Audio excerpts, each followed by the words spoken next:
Niko obviously a star player for Faze. Inferno is one of the maps they're very strong on. Look at what Niko does on the T side. He often goes towards banana, so a lot of the video will be focused on that. We also look at a few other things he does around the map. So start off with here, not actually killed in this round. He doesn't get a kill in this round. We'll just look at how thorough they are cleaning out banana. That Molotov he just threw is to separate any of the CTs up towards the B site. That one maybe trying to flash in. They can't flash in and go for some kind of peek, while in this case Olofmeister's clearing out sandbags. Just basically isolates this area so they can fully concentrate on clearing out this top banana and taking control of that. You'll see here he's throwing a few flashes. That's a good flash there just to clear out that CT angle. And basically, they've taken full control here of the top banana. SK have no information because they flashed him off the CT. Now they're walking away. You notice here, they actually go for a re-peek. You'll see Fallen does a reflash, and you notice straight away the reaction is, okay, we don't really want to give up this information. We want to make sure they don't know anything. So they come back here and walk in together and basically clear it all out. You see Fallen thinks there's no one here, so he's rotated off. But smartly, they've come back, taking control of this. I don't know if they hear him rotating off Speedway. Basically, the round develops and they just end up walking onto this site here. And it's just a good read, and they just, easy round for them. This round here again, we'll see another adaptation to a pretty similar situation, but this time obviously facing an IP. Look at this initial kill onto Res. You'll see, once again, there's this separation molly where he's isolating this top part of banana. Again, there's no one there, so they've successfully isolated it. But again, similar to last round, NIP go for some kind of flashback, and as that flash comes in, they get flashed. And basically this time, they only have one molly left here on Rain, who's on the other side of the map. Niko still wants to make sure he isolates this. So again, he uses his smoke quite smartly here. Creates basically the same thing as with the Molotov. A little bit less effective, but still he's able to isolate it, and then Olofmeister catches off dragging through the smoke. Just smart use of utility and very thorough, especially versus these pistols. You don't be giving up these anti-eco force fire rounds. So for any of you watching Inferno games, you'll probably know that teams set up for their deep banana take. They'll Molotov this often, they'll get comfortable, they'll throw their smoke down here, flash up in the sky. Basically they'll set up all their nades while this Molotov's burning, then they'll come around and clear out bottom banana and take control of this on the CT side. And Niko obviously knows that a lot of teams like to do this, but he doesn't really like them doing this. So every now and then he'll mix it up and make them feel a bit uncomfortable. You see here he throws a lot of his utility and just smokes their Molotov off and just catches the players off guard. And it's actually a really good play to throw in every now and then. It's late in the half in this situation, but say you do it early on. It just puts a bit of pressure on the other team. They can't be as comfortable as up for this, because there's always this slight possibility that you're going to go for this high risk play and push through the smoke. So they're going to be a little bit more on edge and maybe a little bit slower and a little bit less comfortable when taking the deep banana control. So Niko obviously doesn't always just go straight up one. Teams are going to take bottom banana control, it's not really anything you can do. So in this situation here, you see they're ready for the counter nade. See the molly goes out, and then Niko's going to nade behind it, just to prevent them maybe if they were trying to push down or anything. They set up for this triple flash. Niko, Olofmeister, and the Guardian are all going to flash through, and you'll see their little boost on the corner here. There was blind as a bat. You're forced to fall off, and you see they end up with a bit of banana control.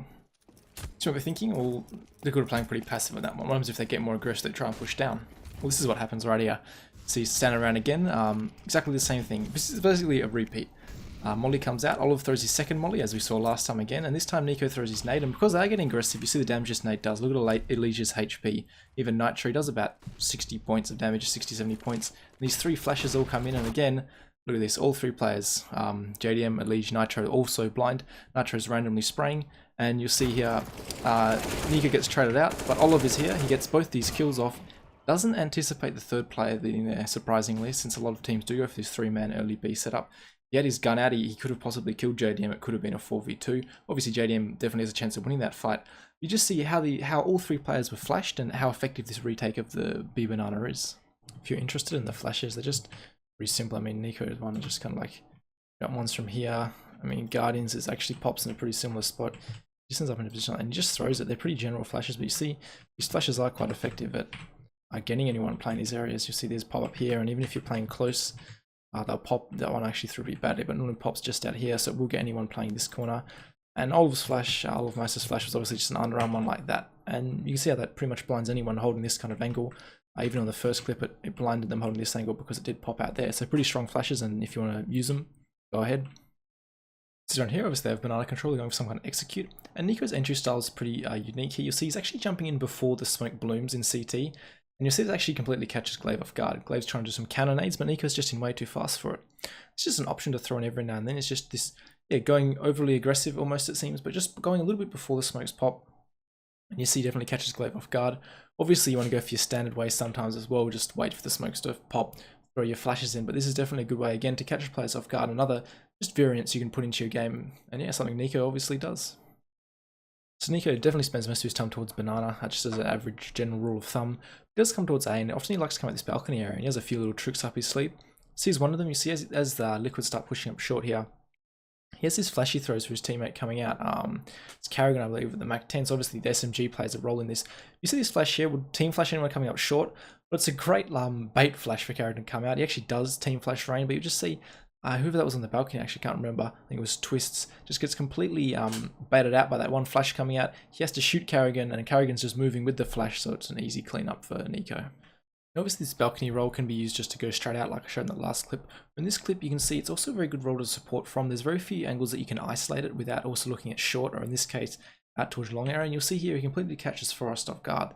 Obviously a part of this is the fact that Existers push through short, so they probably think there's a decent possibility no one's here, but Niko does. This just continues the fact that if there are people coming up short, the only spots you can really isolate this balcony area from is this pit area where Forest is, if you just push back a little bit towards the back wall, or possibly Graveyard as you see as he swings out. Basically this was yeah, just good timing from Niko to come out like this with rain. Obviously it's very risky to have two players separated like this.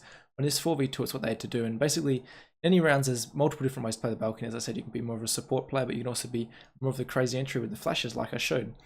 Also, that's a pretty bad whiff. But that's it guys for Niko on Inferno. Make sure to subscribe if you're not, and I'll see you in the next one.